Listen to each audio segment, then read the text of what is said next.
We're halfway through 2022 with this video as we cover the June pickups, so let's get right to it.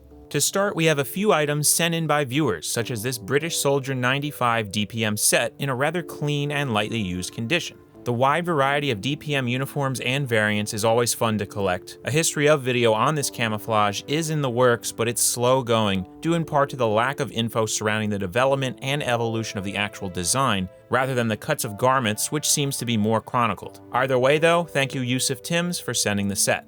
Next up is this great US Coast Guard auxiliary grouping provided by Tony. The set features the primary uniform of the Coast Guard and Coast Guard Auxiliary, the operational dress uniform, which has a rather unique history that is often overlooked due to the other uniforms that came to be around the same time. We'll be looking at those too in a future video, as a newer CGU or Coast Guard utility uniform will soon be replacing them.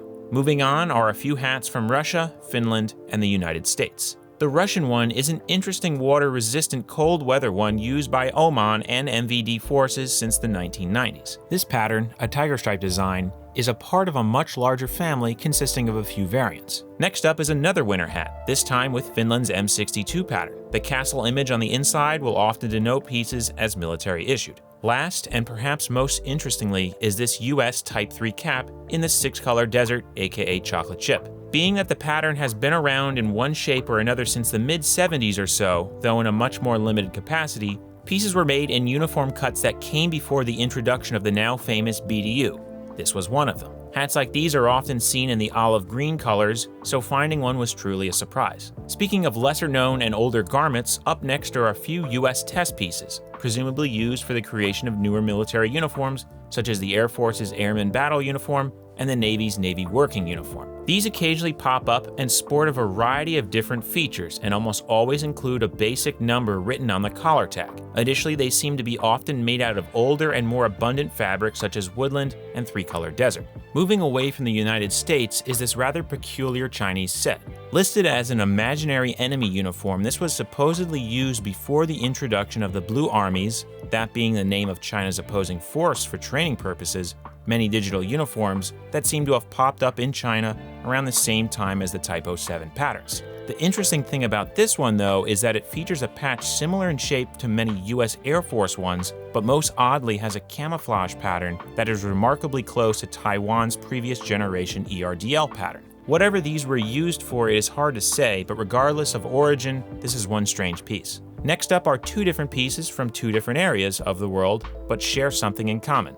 They're both worn by presidential honor guards. The one on the left is from the now disbanded unit from Croatia, while the set on the right with the grassy camouflage is the one still worn by forces within the Democratic Republic of the Congo, which has had a long history of very unique camouflage designs associated with presidential guards. Staying within Africa are 3 newer digital uniforms from Namibia and Uganda. The center one is a Namibian pattern used by certain units of their defense force, while the 2 behind it are current patterns used by Uganda. These 2 are actually used concurrently, however the one on the right, which appears to be influenced by the USMC's Woodland Marpat, is used in certain areas that are more arid and dry, such as in the northeast, while the darker green dominant one on the left is used throughout the rest of the country.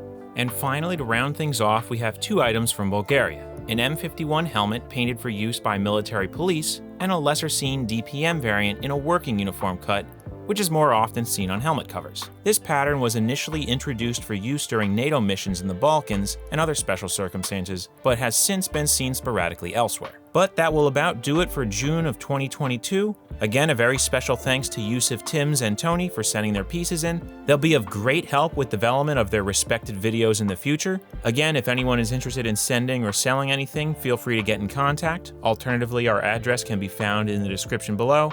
Until next month, everybody, have a good one.